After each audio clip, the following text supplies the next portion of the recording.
friends, welcome back to my YouTube channel. My name is Abby and I am the owner of my small business, Barely Impressed, where we are barely making it. Am I talking about the products or am I talking about my mental health? I'll let you decide. Today, I wanted to go over how to sublimate tumblers, specifically 20-ounce skinny tumblers. You've probably seen a lot of other tutorials, so I just thought maybe I would help out and add my own. Maybe I'll say something that someone's been needing help with, or maybe I won't. We'll see. But just thought I would kind of show you things that I use, things that I've learned so far, and hopefully they help someone out along the way. Thank you for tuning in, and let's get started. Okay, so you might be wondering, well, what is sublimation? Sublimation printing, sublimation blanks. As an example, the tumbler that we're going to be using today. Basically, you type into Amazon or even Google and you'll type in sublimation tumblers. It's gonna look something like this usually. So sublimation is basically you have your ink, sublimation ink, it's a special ink, and you have your sublimation paper and you use pressure and a heat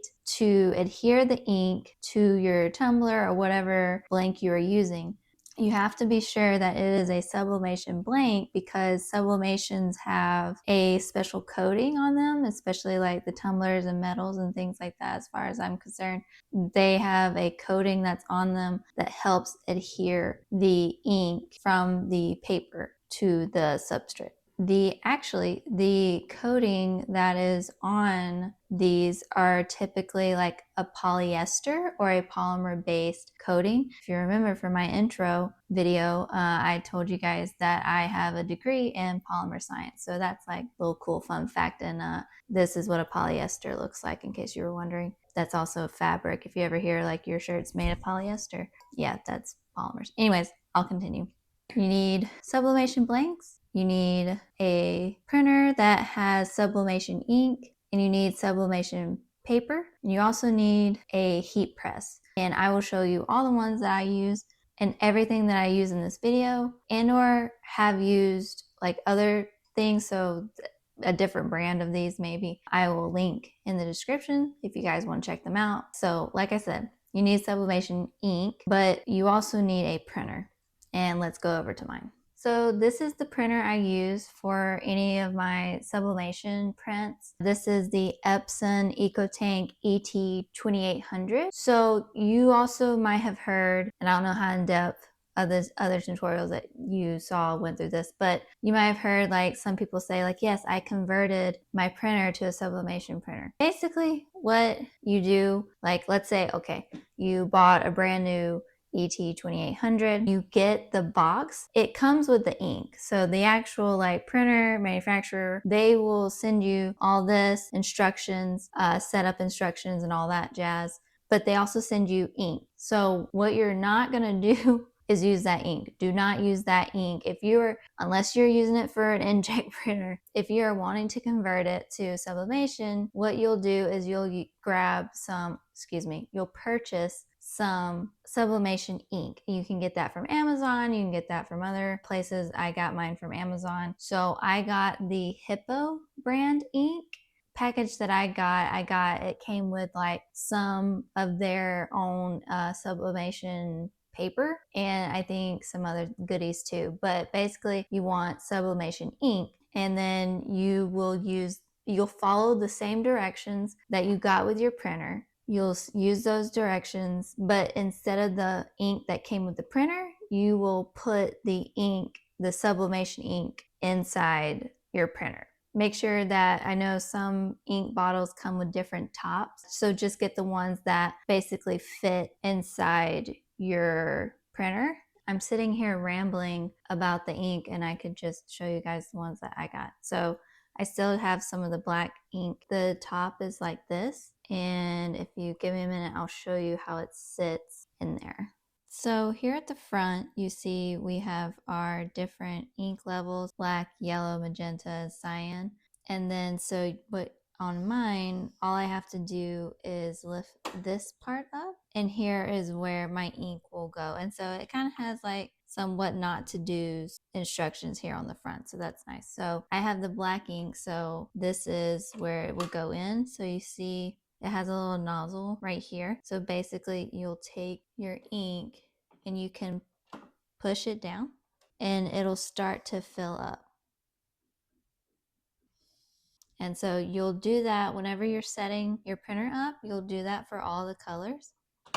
And then you just lift it up, put back your lid, make sure that's down, and then you're all good. So, but yeah, it's really helpful to have these kinds of openings. So I know I said Hippo as a brand for ink. I think some other ones that I've seen were Cosmic Ink. And then A-Sub, I believe, also has their own ink. At the time that I was purchasing my printer, I just had seen a lot of videos mention Hippo, so that's why I got it. But it's actually been pretty good. I don't see myself really switching as of right now. But so if you want just a quick start, I think Hippo was pretty good. Again, I haven't had really any issues. So moving on. So we got our printer, we got our ink, and now we need paper. So I use A-Sub most of the time. Again, like I said, when I got my ink, I also, it came with some Hippo's sublimation paper, and I used those as well.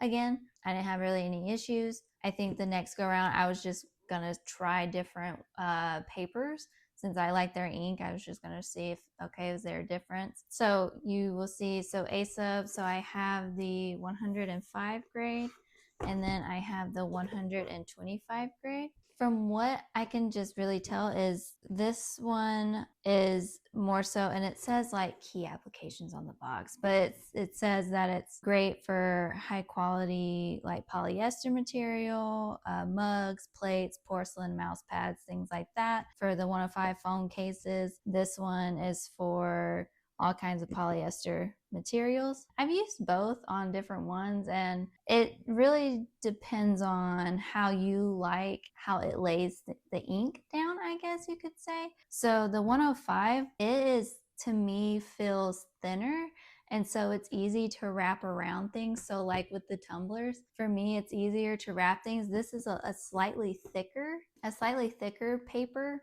So, but I have used it also on tumblers when I ran out of this, and honestly, like the ink and stuff, it was fine. It was a little different putting it on, or how it felt when it put on. So again, try both. Try one if you really like it. Don't worry about the other one. It's up to you. So that's my advice. So just try it out, find out what you like, and go from there. So we kind of already talked about tumblers. The brands that I have used are PYD and AGH, and I believe this is a AGH tumbler, but I've had good things with both, so no complaints. Mostly the complaints are coming from me and my ability to make a seamless tumbler seem seamless. So really not any of its fault. It's just me and myself learning. And you're probably like, well, why the heck are you making a tutorial? I've gotten better, and we're gonna see.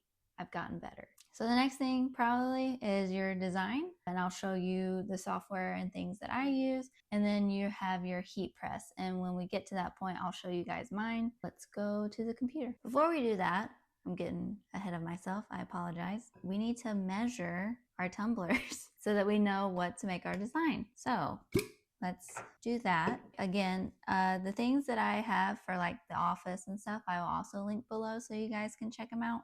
They are really helpful. So this I use, you need to measure the width and you need to measure the height. You just take this guy, put it around. I usually go in the middle and pull it tight. So that, I'm gonna say, is close to, if I don't drop it, it's close. It's like in between 9.15 and 9.2. I'm gonna go ahead and say 9.2 because we're hitting that a little more. So I'm gonna say the width is 9.2 inches. We need to measure the height. Again, this is helpful. Little cup caddy. So to measure the height, oh, it also has like lays down at an angle, so like that, and then also you can lay it straight, which is really helpful. the things they come up with, I tell you what. Okay, so set 0. So you want to measure, so on the edges, this is also a straight skinny tumbler, but sometimes at the edge there's like a little curve and then you still have some white. So you want to measure at least to that curve, if that makes any sense. But yeah, so basically some of these have the curve, like this one sort of has, and then others do not, and they're like much straighter at the bottom. So just feel for it, you'll feel it, and you'll see this one curves like right here. So that's where I'm gonna measure just 2. So I'm gonna say this is about 8.1 inches. So 9.2 inches wide and 8.1 inches in height. Now we can go to the computer. So we're in Silhouette Studio. I purchased this from Etsy. So you can get designs from Etsy, you can purchase them there, or you can buy them off of Creative Fabrica. I also have a subscription for Creative Fabrica. They have tons and tons of things there, and you can read about their licenses and how to use the art correctly. And then with Etsy, usually the owner will explain like how their art is to be used as well. So just remember to check that out. I already imported the image. So basically to do that, I just opened up Silhouette Studio and then I just hit merge and this popped in. So, found the file and then this came in. So we need to resize this. So I measured my design at 9.2 inches wide. A rule of thumb is you want to add an extra 1/8, so about 0.1213 inches more. So this is pretty close, so I would put like 9.33. Oh, sorry. You also want to unlock this, so now you can change that and hit enter. And then for the height, I measured 8.1. So then we hit enter again. And my document is already in landscape mode. So, and also my printer prints 8.5 by 11. And then you want to make sure either you can do it here or you can do it in your print settings. I always just right click and then I flip horizontally, because when you do sublimation, you want this to be backwards. That way, when you press it onto your tumbler, it will be correct. So just make sure either you can do it here, like I said, right click, you can flip horizontally, and you also want to make sure that your design is within your print border if you have one. So just make sure that's in there. And again, you can move it around however you like. And so now we go to print, or you can go to file, print. So this will come up for mine. I will hit print. I don't know why this box comes up. So I found my printer, and you can do preferences. So I'll show you guys mine. So basically mine is set to letter and then landscape. And then for paper type, I have premium presentation paper matte. You can see all these other ones, but this is like the top quality. And you can also set your printer, your actual printer, go into its settings and set what size you have and what paper type you have. So you can set it just to this. So quality I have on high. There's standard and high. I do high. We're doing color. And then next you want to do more options. So again, letter size. And then for color correction, now I'm going to be honest, me and color with these inks has been a learning curve. Let me just say, before you do a deep dive, if you like your colors, like if you like how your printer is printing out your colors and it's matching your design and what you like, then don't mess with it.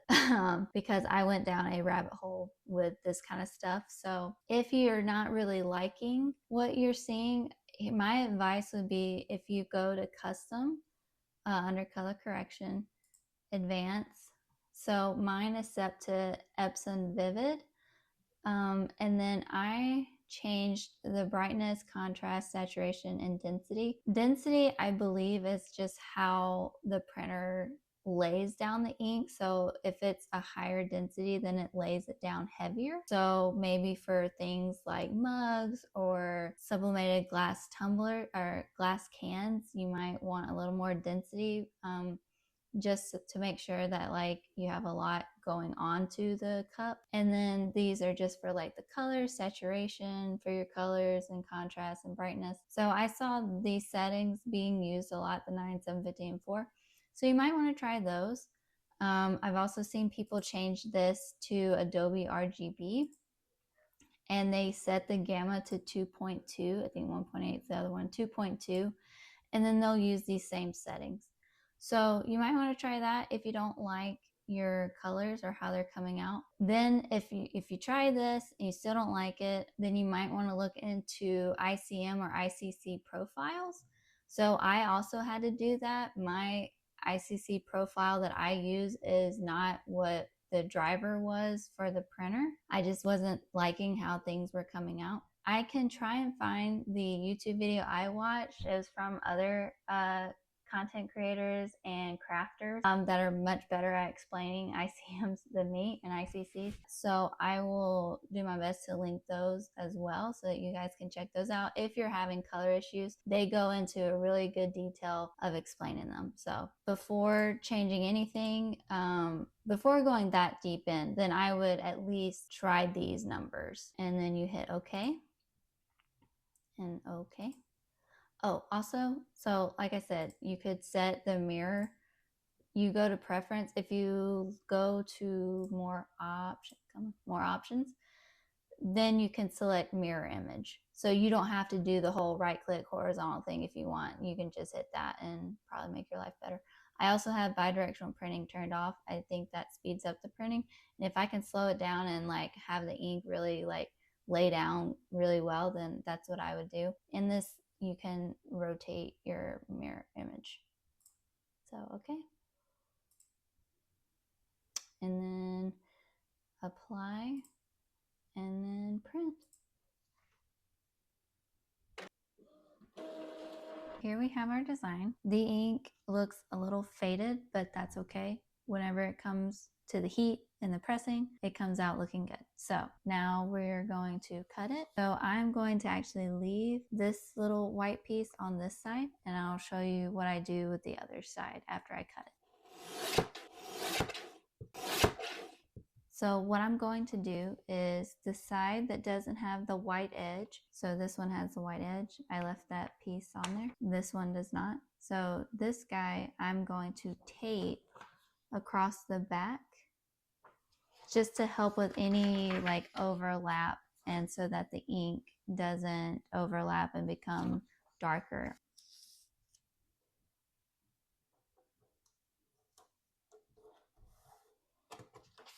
Okay. And again, you want to put it as close to the edge as you can, but not where it's overlapping. Okay, to prep our tumbler, I'm going to spray a little bit of IPA, isopropyl alcohol, on here just to make sure there's no dirt or anything like that. So I just give a little spray and then just wipe down. You also see these have a little sticker at the bottom. Okay, so we prepped our tumbler, we put the tape on our design. I'm gonna trim these edges because I think they're a little too long. They might give me issues in a second. So now what I'm going to do is I'm going to flip this over. This little gadget just helps with holding the design tight around the tumbler. I'll have it linked below. Basically, you're supposed to do this like pre-designing it, but I've done it a couple of times with this, so I kind of know where my tumbler should be. But basically what you'll do is, and you will put the tumbler in here, you'll move this to where it's just snug on the tumbler, and then you'll remove the tumbler and move it maybe like a little bit forward, and then you tighten it down with the white over here. So I got it into position, and now I'm just going to tighten it a little bit. I flipped the tumbler over. Now I'm going to flip my design upside down. And this is just to help with flushing the top of the tumbler. So it might get a little tricky with the tape at the bottom, which is why I thought trimming it's going to help. So basically just line it up with your table or line up your design along the edges. and mine keeps getting stuck with the tape, but yes. So, and then you want to pull it tight. And so now you check to make sure that everything is lined pretty flush with the top and then with the bottom. And so now what you can do is place it down.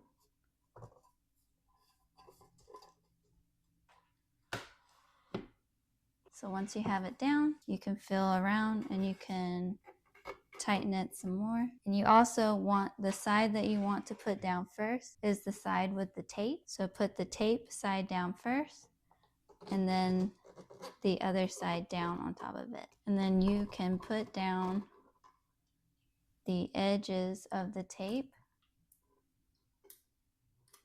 And now you just begin adding. Again, make sure that is tight. Get your tape. And I'll start from the middle.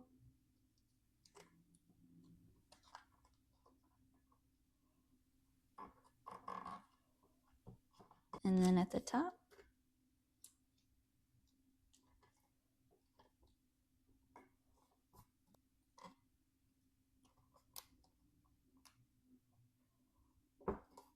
And then I'll just keep going until it is completely taped top to bottom.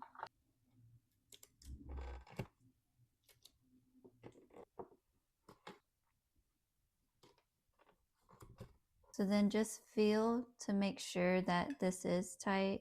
That's pretty darn tight. Take this and just kind of go down the center. Take a long piece of tape and go down again.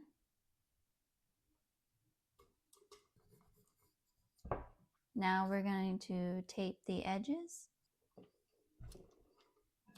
So I just hold my finger here and move the tape around the edge, making sure none of the edges folded down. Just make sure they go up. And then just press down. Again, making sure that the edges are up and none of them curled back or anything. Same thing to the bottom.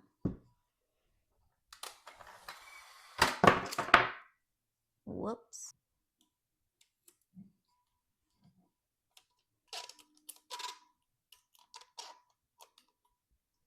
And again, just pushing up. So you could also put some butcher tape around or Teflon sheet around your cup. That just kind of helps protect your heat press in case the ink bleeds through the other way. Teflon or butcher paper will help catch that. I grabbed a piece of butcher paper. This one doesn't have to be tight or anything like that. You can just move it around like that if you want. I'm going to cut this down.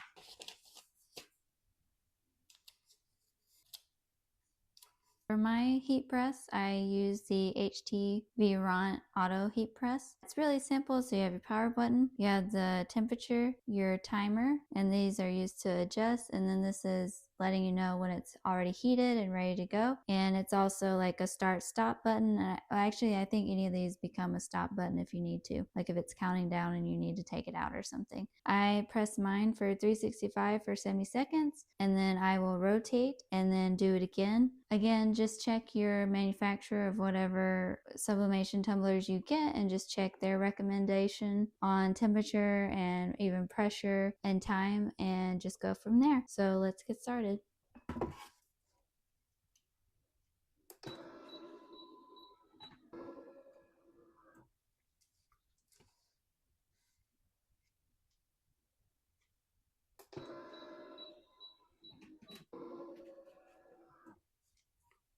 So this is cooled down a good bit. So this is what the butcher paper looked like. So very faint ink or something came off of it.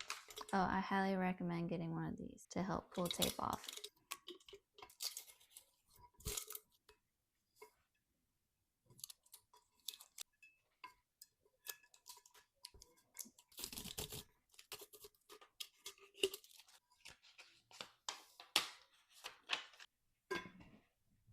And And there you have it, your sublimated tumblers. I hope you enjoyed this video. I hope I was able to help you with anything that maybe you were having questions on. If you have more questions, feel free to leave a comment and I'll let you know. I can maybe make another video, an in-depth video of something. I can show you how to sublimate on glass cans or mugs, or I have phone cases or badge holders.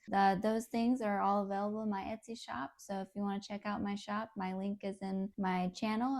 It's greatly appreciated. Really, any kind of support is greatly appreciated, whether you like, subscribe, share, purchase something from my shop. I truly, truly, truly appreciate it. And thank you so much for all the support. If there's anything else you'd like to see, I have a DTF printer. I could do a tutorial on that. Or if there's a question that you had that maybe I don't know how to answer, maybe I can find a video that maybe helped me answer my own questions. So feel free to reach out, and thank you guys so much. And if you made it to the end of this video, well, I hope you were more than barely impressed and you come back for more.